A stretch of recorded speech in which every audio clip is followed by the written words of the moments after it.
Well, recent years have brought a spike in hypothermia-related deaths across the country and in the Pacific Northwest. Meteorologist Leah Pizzetti with our Environment Northwest team looks at the factors adding to this increase and what's being done to stop the rise.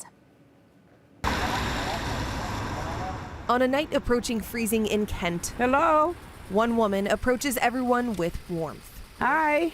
My name's Tina and I'm with Salvation Army Street Level. She's helped hundreds find jobs and a home. It's pretty cold out here right now, and what we really like to do is try and work on eliminating those barriers and putting you into some housing. As the street level team does their January rounds, Hi guys. a driving factor motivates them. How you doing? Hypothermia. Try and stay warm. Hypothermia is real. An invisible, silent risk.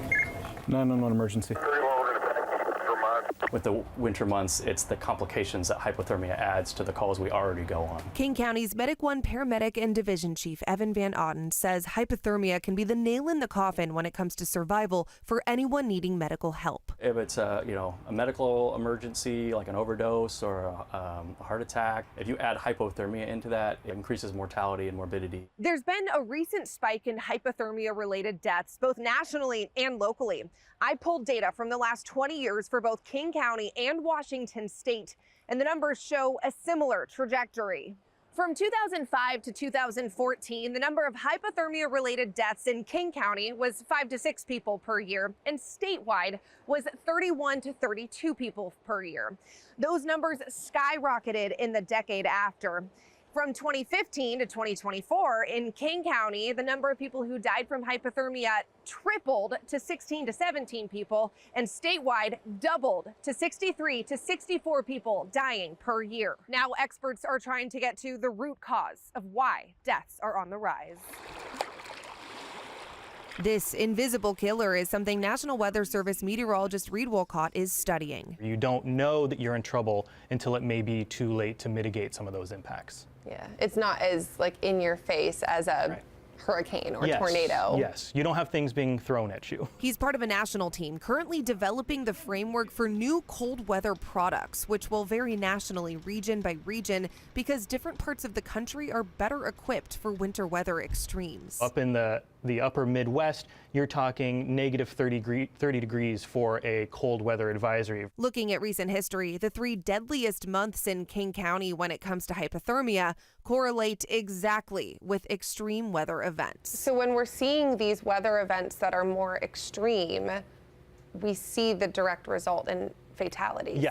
Yes, absolutely. A massive snowstorm in February of 2019 killed 11 people. The December 2022 ice storm left 12 people dead, and the January 2024 cold snap killed 12. Reed says the cause is not just cold, but the addition of winter weather. I haven't seen a real clear signal of increasing cold weather events, but there have been numerous winter weather events over the course of this time frame. So factoring cold with precipitation, ice, snow. Yeah, that combination, the cascading impacts. But he says they're looking into other factors as well. But it may be that we have a greater population of those experiencing homelessness or those with underlying medical conditions. In King County's data that details hypothermia deaths in the last 20 years, there are many people who were unhoused, but there were also people who did have homes. An 89-year-old woman named Velma, who was found on the concrete outside her house by a neighbor in 2023.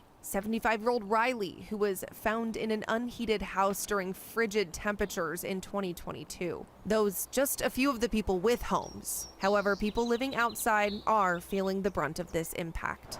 King County's annual homeless count shows an increase in the unhoused population in the last decade. There were close to 9,000 unhoused people in 2014 to now more than 16,000 in 2024. We have not even hit our coldest spell for Washington yet. People like Tina see that trend. So more people are out on the streets. They've lost their homes. Foreclosures, apartment rents have gone up. And as someone who once lived on the streets herself and knows the brutal reality, It's going to get really cold out here. she's making sure everyone finds warmth this winter. To see the tears flow from their eyes, like they have faith and they have some hope, and you've taken that inside of you and it's made them happy. That's a big deal. And experts say that there's no firm answer on how cold it has to get for someone to die from hypothermia. The Ada County coroner says that there have been a total of 41 hypothermia-related deaths since September of 2009. The Canyon County coroner says that there has been 11 deaths related to hypothermia in the last 20 years.